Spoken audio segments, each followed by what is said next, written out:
مع دعاء رائق ترفرف له القلوب وتنتعش به الصدور. وليس هذا الدعاء من في النبي محمد، ولكنه لا أصل له، فإسناده ضعيف، لم يصح إلى النبي صلى الله عليه وسلم، ولكن كلماته جميلة. يعني لما تسمع هذا الدعاء تشعر بتضرع وإنابة وانكسار وتذلل بين يدي الله ما بعده تذلل وانكسار. كم كنت أتمنى أن يكون هذا الدعاء من كلام النبي صلى الله عليه وسلم من جمال ومن روعة هذه المعاني، ولكنه من باب الأمانة العلمية أنه حديث لا أصل له وإسناده ضعيف. وقد يقول قائل: لماذا تبني هذه الخطبة على كلمات أو على دعاء لم يصح إلى النبي صلى الله عليه وسلم؟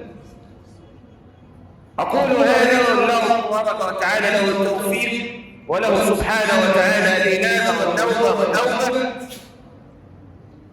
أن من العلماء من جوز أن نستخدم بعض الألفاظ وبعض الأحاديث الضعيفة من باب فضائل الأعمال،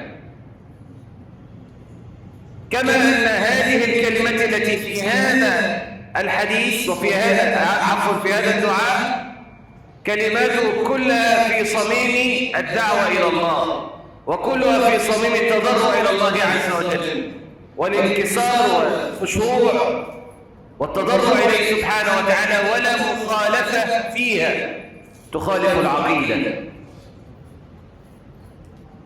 فلا حرج أن ندعو بهذا الدعاء من باب تذلل لله سبحانه وتعالى وتفويض أمرك لله عز وجل، وأن تفوض أمرك لله سبحانه وتعالى وتستسلم له. إيه هو الدعاء؟ وللأسف كمان بحضر لك مفاجأة أن هذا الدعاء مشهور على ألسنة الناس، ومش كده بس، مشهور على ألسنة الدعاء إلى الله عز وجل. ولكن للمرة الثالثة حتى لا مل أحدنا أن هذا الدعاء لم يصح إلى النبي صلى الله عليه وسلم، ولكن العمل به من باب فضائل الأعمال. اللهم إني أشكو إليك ضعف قوتي وقلة حيلتي وهواني على الناس، أنت رب المستضعفين وأنت ربي، إلى من تكلني؟ إلى معين يتجهمني أم إلى عدو ملكته أمري؟ إن لم يكن بك علي غضب فلا أبالي، ولكن عافيتك هي أوسع لي، ولكن عافيتك هي أوسع لي. أعوذ بنور وجهك الذي أشرقت له ظلمات من أن يحل بي غضبي أو أن ينزل علي سخطك. لك العتبى حتى ترضى ولا حول ولا قوة إلا بك. دعاء تتلذذ وأنت تقول: اللهم إليك أشكو ضعف قوتي. أنت بس يا رب اللي بشكيلك، أنت اللي بفضفض معاك. وهذه سنة الأنبياء ومن تبعهم بإحسان إلى يوم الدين. يعقوب عليه السلام لما ضاقت عليه الأرض وتكالب عليه الأعداء شكى همه وحزنه لله سبحانه وتعالى، قال إنما أشكو بثي وحزني إلى الله وأعلم من الله ما لا تعلمون. جابها من آخرها، إن هو شكى همه للذي يملك الأمر كله سبحانه وتعالى، الذي بيده خزائن السماوات والأرض. ممكن واحد تشكيله همك مرة واثنين وثلاثة يقول ما فيش إلا أنا. يا أخي وأنت كل حياتك مشكاة، كل حياتك تنغيص، كل حياتك شكوى فيزهق ويمل ويبعد عنك. واحد تاني تشكيله همك يرمي لك نصيحة اثنين ثلاثة خلاص ويمشي في ملهى الحياة. وواحد ثالث تشكيله كلنا في ساقية واحدة، ورابع وخامس وسادس الكل يفر منك إلا الله سبحانه وتعالى. لما نفر إليه سبحانه وتعالى. ففروا إلى الله إني لكم منه نذير وبشير. إليه المشتكى سبحانه وتعالى ومنه المرتجى. فلا حول ولا قوة إلا بالله العلي العظيم. فما تضيعش وقتك، ما تشغلش بالك بالبشر. أمور البشر وأمور العباد بين يديه سبحانه وتعالى. تقعد تلف هنا وهنا وهنا وهنا. طب ما تختصر.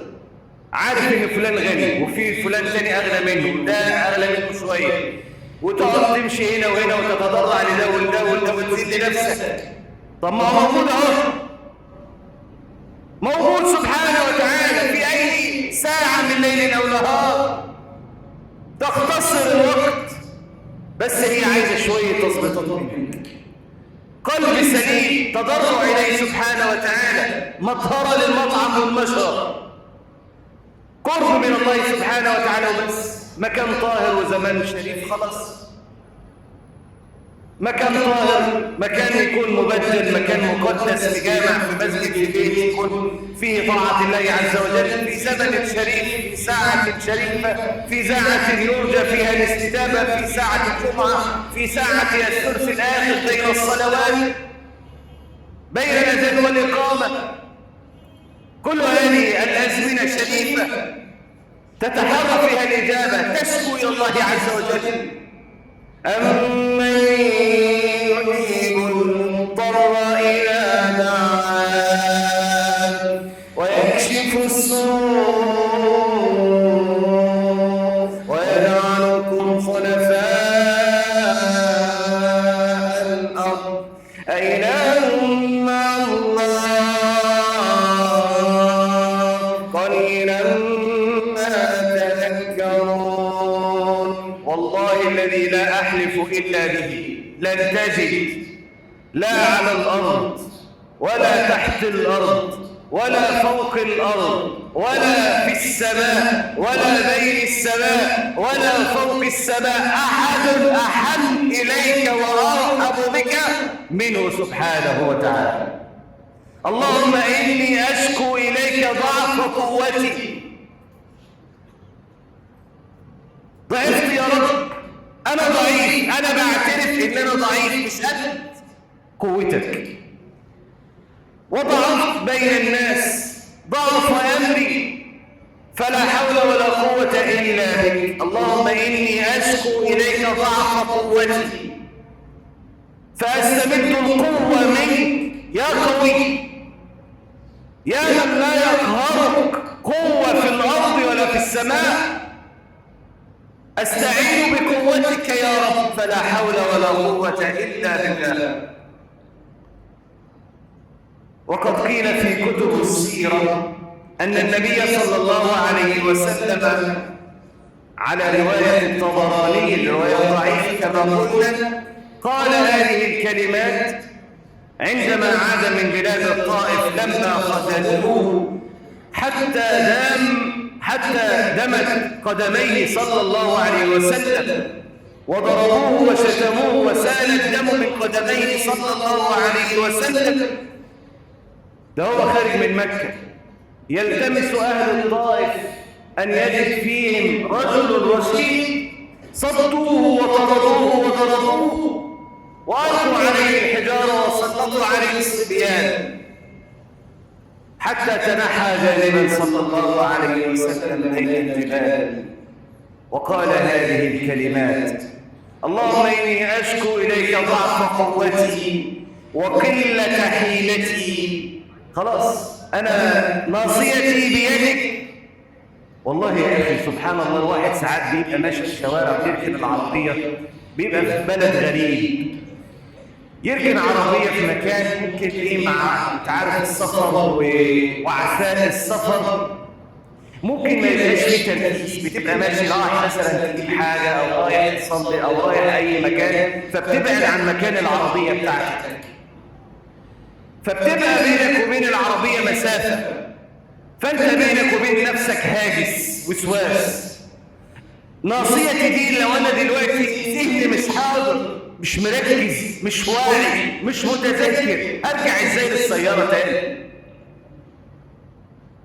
فناصيتي بيدك، ناصيتي بيدك. اللي قاعد يفكر ويدبر ويخطط ويركن إلى عقله وإلى فقاقة عقله في لمحة عين ولمحة بصر يقلب الله سبحانه وتعالى من حال إلى حال.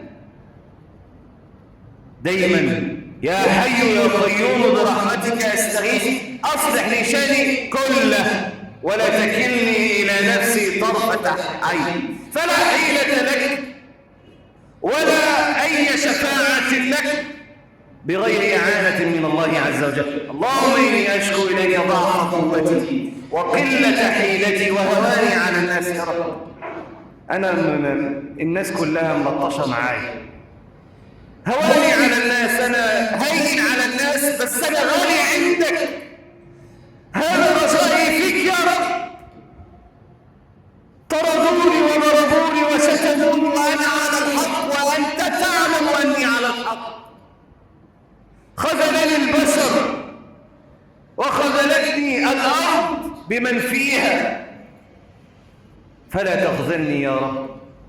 الفضفضة دي والكلام ده مع ربنا سبحانه وتعالى، سبحان الله، جاءت النصرة ليست من الأرض وإنما جاءت من السماء. فبعد هذه الكلمات جاءت رحلة الإسراء والمعراج إلى النبي صلى الله عليه وسلم، وأيد صلى الله عليه وسلم بنفر من الجن يستمعون القرآن، فلما حضروه قالوا أنصتوا، فلما قضي ولوا إلى قومهم منذرين قالوا يا قومنا إنا سمعنا كتابا أنزل من قبل موسى مبشرا يهدي إلى الحق وإلى طريق مستقيم. فأيده الله سبحانه وتعالى من الجن، وكانها رسالة إلى النبي صلى الله عليه وسلم: يا من خذلت من البشر أؤيدك بجنود من عندي. فأيده الله سبحانه وتعالى بالجن المسلم، وأيده سبحانه وتعالى برحمة الإسراء والمعراج التي رأى فيها صلى الله عليه وسلم ما رأى، ما زاغ البصر وما طغى، لقد رأى من آيات ربه الكبرى صلى الله عليه وسلم. اللهم إني أشكو إليك ضعف قوتي. أما تتطرق فوق دماغك كده وتضيق ومش عارف خلاص قفلت، هتعمل إيه؟ مالكش حل إلا هو. ما هو في أسباب، الأسباب قفلت خالص، عجزت عن الأسباب، أخذت بكل الأسباب، مفيش تاني، هتعمل إيه؟ غيره سبحانه وتعالى مسبب الأسباب سبحانه وتعالى. حينها بعد هذه المحنة لابد وأن تأتي المنحة، فإن مع العسر يسرا، إن مع العسر يسرا، آية من الله سبحانه وتعالى. اللهم إني أشكو إليك ضعف قوتي وقلة حيلتي وهواني على الناس. أنت رب المستضعفين، الناس اللي هي ملاش واسطة، ملاش كلمة، إذا تكلم لا يؤبه له، مش حد بيسمعه. المعايير والموازين دلوقتي، الفلوس أنت معاك كام عشان تبقى موقر بين الناس، عشان تسمع وتطاع بين الناس. أنا مش كده يا رب، أنا مستضعف، أنت رب المستضعفين وأنا منهم بقى، وأنت ربي، إلى من تكلون؟ هتسيبني لمين يا رب؟ تتركني لمن؟ تتركني لمن؟ فلا ألجأ لأحد إلى من تكلني؟ إلى جحيم، إلى بعيد يتجهمني، إلى بعيد يقصد الطائف وما فعلوه به وعبثوا في وجهه صلى الله عليه وسلم، إلى بعيد يتجهمني يعبث في وجهي، أم إلى عدو ملكته أمري؟ العدو لما يملك زمام الأمور وأنت تكون تحت درسه يهلكك، يمسح بك الأرض. أنا مش عايز كده، أنا مش عايزك تسيبني للناس دي، تركا إلى الله سبحانه وتعالى، إلى عدو ملكته أمري، إن لم يكن بك علي غضب فلا أبالي. أنا مش عايز حاجة غير رضاك، اعمل فيا اللي أنت عايزه، ولكن رضاك وفقط. أستحمل الأذية، أستحمل الأذى، أستحمل الهوان، كما قال الشاعر: عذابه فيك عذبه وبعده فيك قرب، وأنت عندي كروحي بل أنت منها أحب، وحسبي من الحب أني لما أحب. ماذا بعد؟ للحديث بقية، ولكن بعد هذا الاستراحة أقول ما سمعت وأستغفر الله لي ولكم فاستغفروا الله.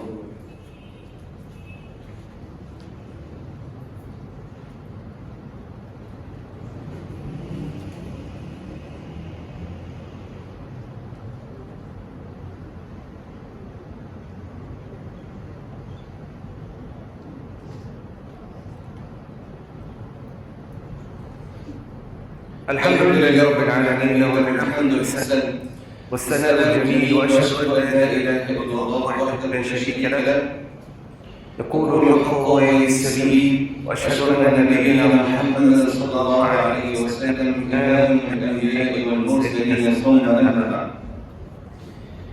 ان لم يكن لك بي علي غضب فلا ابالي، ولكن عافيتك هي اوسع لي. أنا طمعان في العافية، عافية في السماوات وعافية في الأرض، عافية في الدنيا وعافية في الآخرة. اللهم إني أسألك العفو والعافية في الدنيا والآخرة. اللهم إني أسألك العفو والعافية في ديني ودنياي، ولكن عافيتك هي أوسع لي. دخلني فيها. اللهم أدخل عظيم ذنوبنا في عظيم مغفرتك. يعني لما تيجي تطمع في كرم المولى سبحانه وتعالى، يعني الصحابة والنبي وعمر وابو بكر وعثمان وطلحة والزبير وعلي، الصحابة ده ما يجيش فيهم حاجة وسطهم كده يا رب. دخلنا جنة كده يا رب رحمتك وجودك، ولكن عافيتك هي أوسع لي. تطمع في كرم المولى سبحانه وتعالى. أعوذ بنور وجهك الذي أشرقت له الظلمات. تستغيث بنور الله سبحانه وتعالى وبوجه الله. توسل، مش بقول لك أحلى حاجة في الدعاء ده التوسل والتضرع والإنابة إلى الله سبحانه وتعالى، وفيه قمة في التوحيد. أعوذ بنور وجهك الذي أظلمت، الذي أشرقت له الظلمات. الله سبحانه وتعالى بنور وجهه سبحانه وتعالى أنار العالم وأنار الدنيا سبحانه، سواء كوني أو سواء كشرعي. كوني سخر لنا سبحانه وتعالى القمر، وسخر لنا الشمس بإضلالة واحدة منهما تنير العالم سبحانه وتعالى القادر. أليس بقادر سبحانه وتعالى أن ينير قلبك، أن يحل مشاكلك، أن يكشف كربك؟ قادر سبحانه وتعالى. جاء شيء بقصة حصلت معه في مرة من المرات. هذا السيد يجالس الحاضرين بالمحاضرة. يجي له واحد من بعيد: استنى عم الشيخ، خير تعال، وانفرد بيه. قاعد يتكلم معاه، قال له: بالله عليك قصتي دي لازم تحكيها للعالم. قال له اتفضل. شيخ مرموق طبعا وله مكانه ومنزله بين الناس ومحبه. قال له والله يا شيخ أنا يعني ثري من الأثرياء، أعطاني الله سبحانه وتعالى من المال ما أعطاني. حدث لي حادث وشلت قدماي، قاعد بقى على السرير وبيتحرك بكرسي. أعزكم الله وعافاكم الله سبحانه وتعالى وسلمكم من كل سوء. في مرة من المرات طلب من أبنائه فقال له أنا عايز أزور الملك. قالوا له ملك إيه بالظبط؟ عايز أزور الملك ملك الملوك سبحانه وتعالى، عايز أزور بيته. إزاي؟ طب أنت حالتك ما تسمحش. فقال لا، يطلبوا لي طائرة خاصة معاه يدفع مش مشكلة. وبالفعل ذهب. إذ هذا الرجل بعدما ذهب إلى مكة وأدى العمرة طلب من إخوانه أن يلقوا به في الصحن ويتركوه ولا يتكلم معه أحد. سيبوني ساعتين ما حدش يجي لي خالص. وهو على الكرسي وجعل يشكو ويتضرع بصوت صارخ ويصرخ بين يدي الله عز وجل ويدعو الله سبحانه وتعالى ويقول للملك سبحانه وتعالى يتأيمني على رجلي يتخذني إلى قبري، يتأيمني على رجلي يتخذني إلى قبري. ويصرخ لله سبحانه وتعالى ويتضرع وكأن الله سبحانه وتعالى التمس في قلبه العفة والطهارة والتضرع والصدق. صدق الله فصدقه الله سبحانه وتعالى. إذ هذا الرجل في هذه اللحظات أخذه صداع شديد وجعل يمسك راسه من ألم هذا الصداع حتى غلبه النوم. وإذ به وهو نائم جاءه رجل وجعل يصرخ في أذنيه. قال له قوم امشي، قوم امشي. مرة واثنين وثلاثة، كل مرة بيعنصر قوم امشي. فمن كثرة ومن علو صوت هذا الرجل الذي يصرخ في أذنيه قام وهو في نومه ما فاق من نومته إلا وهو على قدميه يمشي إذ به يمشي ويتحرك وهو فائق بين يدي الله سبحانه وتعالى ويمشي. وجعل يسجد لله شكرا لله سبحانه وتعالى أن استجاب له هذا الدعاء. اللي خلق السماوات كلها واللي خلق الخلق واللي خلق الأرض واللي خلق ما بينهما وما دونهم أليس بقادر سبحانه وتعالى على دعواك؟ هي مسألة إيمانية. قادر سبحانه وتعالى، بس انت تصدق مع الله سبحانه وتعالى يصدقك. أعوذ بنور وجهك الذي أشرقت له الظلمات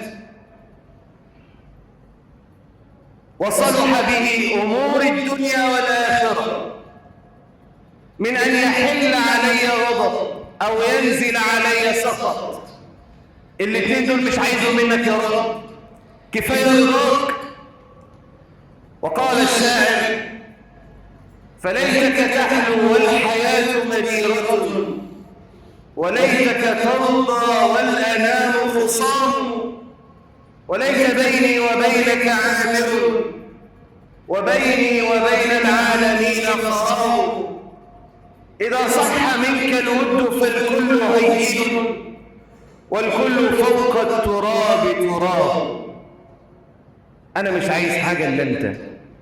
في ناس والله بتتعب وبتصعب عليه من كتر ما عمال يزيد نفسه عشان فلان يرضى عليه والمدير والرئيس والغفير ويقعد يذل نفسه ومفضوح قوي. والناس سبحان الله خلق ناس عارفه وناس شايفه بيصعب عليه. طب ليه الإهانة دي؟ لماذا تذل نفسك والنفس عزيزته؟ الله سبحانه وتعالى هو أولى بهذا من خلقه. فهنا نرجع للدعاء. هنا بنقول له أعوذ بنور وجهك الذي أشرقت له الظلمات وصلح به أمور الدنيا والآخرة من أن ينزل علي غضب أو يحل علي سخط. أعوذ بالله من غضب الله عز وجل، تتضرع إلى الله سبحانه وتعالى من أن ينزل عليك عقوبة بسبب سخط من الله سبحانه وتعالى وغضب. دايما تسعى في مرضات الله عز وجل، وأن يكون عملك ابتغاء مرضات الله سبحانه وتعالى، لا ترجو من وراء هذا العمل إلا رضا الله. لك العقبى حتى ترضى، لك العقبى حتى ترضى، ولا حول ولا قوة إلا بك. مش مانع ان احنا ندعي بالدعاء ده. انا عارف ان هو مش من دعاء النبي عليه الصلاه والسلام، ولكن كلماته كلها في صميم الدعوه والتضرع والتوسل الى الله عز وجل، وفي صميم العقيده، خاصه في هذه المحن التي تاتينا من كل حدب وصب وفتن، نسال الله ان يسلمنا منها. مش ملاحق بقى من غلو، من فتنه في ديار الكفر، من غدر، من خيانة، من قتل، من سفك، من سرقة، من بلاء، مش ملاحق. كل ده ريح دماغك منه، والجأ إلى الله سبحانه وتعالى، واركن إلى حبل الله المتين، فلا حول ولا قوة إلا بالله العلي العظيم. نسأل الله تبارك وتعالى من هذه اللحظات المباركات أن يجعلنا وإياكم ممن يقبله الله سبحانه وتعالى عنده الصالحين، وأن يوفقنا وإياكم سبحانه وتعالى إلى العمل الصالح، وأن يجعل عملنا كله صالحا ولوجهه خالصا. اللهم اغفر لنا ذنوبنا وإسرافنا في أمرنا، ثبت أقدامنا وانصرنا على القوم الكافرين. ربنا آت نفوسنا تقواها زكها أنت خير من زكاها، أنت وليها مولاها، لا إله إلا أنت سبحانك إننا كنا ظالمين. وآخر دعوانا الحمد لله رب العالمين. صلى الله وسلم وبارك على عبدك وخليلك محمد وعلى آله وصحبه أجمعين.